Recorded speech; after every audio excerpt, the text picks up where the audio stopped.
அனைவருக்கும் காலை வணக்கம். 24 மணி தெலுங்கு செட்டியாருடைய மாநில கல்வி சாதனையாளர் விருது வழங்கும் நிகழ்ச்சிக்கு இன்றைய தினம் தலைமை நம்முடைய திருப்பூர் தொழிலதிபரும் நம்முடைய சமுதாயத்திலே மிகவும் பாராட்டப்பட வேண்டிய இடத்திலே இருப்பவருமான அண்ணன் சுலோச்சனா கண்ணன் அவர்கள் தலைமையேற்றிருக்கின்றார்கள். அவர் மேடையிலே அமர்ந்திருக்கிற அத்துணை பேரையும் குறிப்பிட்டு சொல்லி நேரத்தை வீணடிக்காமல் உங்களையும் அதிகம் சோர்வாக அடைய செய்யாமல் இருக்கவும், இன்றைய தினம் நம்முடைய மாநில கல்வியாளர் சாதனையாளர் விழா என்பது இது 4வது ஆண்டு விழா மிகவும் சிறப்பாக நடைபெற்று கொண்டிருக்கின்றது. இன்றைய தினம் இந்த கல்வி சாதனையாளர் விழா என்பது மிக சுருக்கமாக நம்முடைய சென்னையிலே நமது தலைமைச் சங்க கட்டிடத்திலேயே நடத்தி கொண்டிருந்தோம்.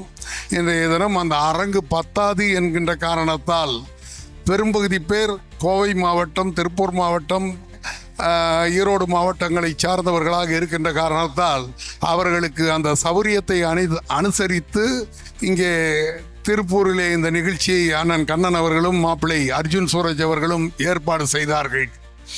ஆகையினாலே மிக பிரம்மாண்டமாக நடைபெற்று கொண்டிருக்கின்ற இந்த விழாவுக்கு எல்லோரையும் உங்கள் முன்னாலே நின்று பேசுகின்ற வாய்ப்பினை கொடுத்தமைக்காக தலைமைச் சங்கத்துக்கும் மற்றும் உள்ள இங்கே மேடையில் இருக்கிற அத்துணை பேருக்கும் என்னுடைய வணக்கத்தையும் வாழ்த்தையும் சொல்லி, கல்வி சாதனையாளர் விழா என்பது இங்கே வந்திருக்கிற மாணவ செல்வங்கள் அத்துணை பேரையும் பாராட்டி வருடா வருடம் இன்னும் அதிகமான மாணவ செல்வங்கள் நம்முடைய சமுதாயத்திலே இதை அனைவரும் வர வேண்டும் என்கின்ற அவர்களை ஊக்குவிக்கின்ற விழாதானே தவிர மற்றவர்கள் படிக்காதவர்கள் கூட இந்த நிகழ்ச்சியை பார்த்து அவர்கள் மேற்கொண்டு படிக்க வேண்டும் என்கின்ற ஆர்வத்தை தூண்டுகின்ற இந்த ஒரு விழா.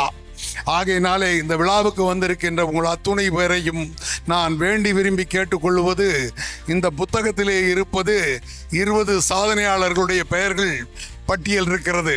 பெரிய அளவிலே போட்டோ போடப்பட்டு இருக்கிறது. இந்த 20 பேர் தான் நம்முடைய சாதனையாளர் என்று இல்லை, இன்னும் IAS IPS போன்ற பெரிய சாதனையாளர்களாம் இருக்கிறார்கள். ஆகையினாலே வருங்காலத்தில் நீங்களும் பெரிய சாதனையாளராகி நம்முடைய சமுதாயத்தினுடைய ஒவ்வொருவரும் 24 மணி தெலுங்கு செட்டியார்கள் சமுதாயத்தைச் சேர்ந்தவர்கள் என்று சொல்லுகின்ற அளவிற்கு உங்களுடைய வாழ்க்கை தரத்தை உயர்த்தி கொள்ள வேண்டும்.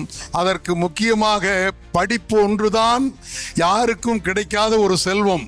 செல்வம் என்று சொன்னால் அதை எப்படி வேண்டுமானாலும் பெறலாம். இங்கே மாப்பிள்ளை அர்ஜுன் சூரஜ் அவர்கள் இந்த நிகழ்ச்சியை ஏற்பாடு செய்வதற்கு கிட்டத்தட்ட 3 மாதங்களாக மிகவும் நேர்த்தியாக இந்த விழாவை மிகவும் சீரோடும் சிறப்போடும் ஏற்பாடு செய்திருக்கிறார்கள். ஆகையினாலே மாப்பிள்ளை பொதுச் செயலாளர் 24 மணி தெலுங்கு செட்டியார் பொதுச் செயலாளர் மாப்பிள்ளை அர்ஜுன் சூரஜ் அவர்களுக்கு என்னுடைய பாராட்டுக்களையும் வாழ்த்துக்களையும் தெரிவித்து, மாமா துரை அங்குசாமி அவர்களுக்கும் என்னுடைய பாராட்டுக்களையும் வாழ்த்துக்களையும் தெரிவித்துக் கொள்கிறேன்.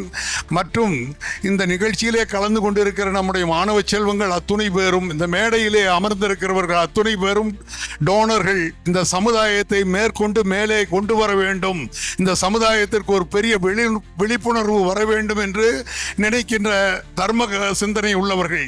ஆகையினாலே நீங்களும் இவர்களை பார்த்து, இந்த மேடையிலே அமர்ந்திருக்கிற அண்ணன் சுலோச்சனா கண்ணன் அவர்கள் இருக்கிறார்கள். இன்றைக்கு நம்முடைய சமுதாயத்தின் சார்பாக சமுதாய சைமா டெக்ஸ்டைல் அசோசியேஷனில் இன்றைக்கு மிகப்பெரிய சைமா டெக்ஸ்டைல் அசோசியேஷன் என்பது இன்னைக்கு தென்னிந்தியாவினுடைய மான்செஸ்டர் என்று சொல்லக்கூடிய அப்பேற்பட்ட அசோசியேஷனில் அவர் இன்றைக்கு துணைத் தலைவராக இருக்கிறார். அடுத்த வருடம் அவர் தலைவராக வருவார். ஆகையினாலே இங்கே அமர்ந்திருக்கிற அத்துணை பேரும் வாழ்க்கையில் இப்படி முன்னுக்கு வர வேண்டும், தொழில் செய்து முன்னுக்கு வர வேண்டும், தன்னுடைய படிப்பாற்றலாலே முன்னுக்கு வர வேண்டும் என்கின்ற அந்த சிந்தனையோடு உங்களுடைய படிப்பை நீங்கள் மேற்கொண்டு படிக்க வேண்டும். உங்களுக்கு அந்த படிப்புக்கு என்ன ஊக்கம் வர வேண்டும் என்பதை நாங்களும் அறிந்து வைத்து இந்த சமுதாயத்தின் சார்பாக வருடத்திற்கு ஒரு முறை இந்த விழாவை நடத்தி கொண்டிருக்கிறோம். தலைமைச் சங்கத்தை பொறுத்தவரை நான் சென்ற ஆண்டே சொன்னேன், அது இன்னும் முடிய வேண்டிய இன்னொரு 20% வேலை இருக்கிறது. அதுவும் முடிந்தவுடன் தலைமைச் சங்கத்திலிருந்து வருகிற அந்த கட்டடத்தை தலைமைச் சங்கத்து பூந்தமல்லி ரோடு 155 இருக்கிற கட்டடத்தின் மூலமாக வருகிற வருவாயை இந்த மாணவ செல்வங்களுக்கு யார் மிகவும் வசதி குறைவாக இருக்கிறார்களோ அவர்களுக்கு பயன்பாட்டுக்குரிய வகையில் அதை தட்டி எழுப்ப வேண்டும் என்கின்ற ஒரு நல்ல எண்ணம் தான் எங்களுக்கு இருக்கிறது. அந்த அடிப்படையில் தான் நாங்கள் எல்லாம் வேலை செய்து கொண்டு இருக்கிறோம். ஆகையினாலே அண்ணன் கண்ணன் அவர்கள் தலைமையில் அந்த ட்ரஸ்டை பொறுத்தவரை முழுவதும் அர்ப்பணிப்பு உணர்வோடு தான் செயல்பட்டு கொண்டு இருக்கிறோம் என்பதை இந்த நேரத்திலே உங்களுக்கு எல்லாம் தெரிவித்து மாணவ செல்வங்களுக்கு என்னுடைய வாழ்த்தையும் தெரிவித்து விடைபெறுகிறேன். நன்றி, வணக்கம்.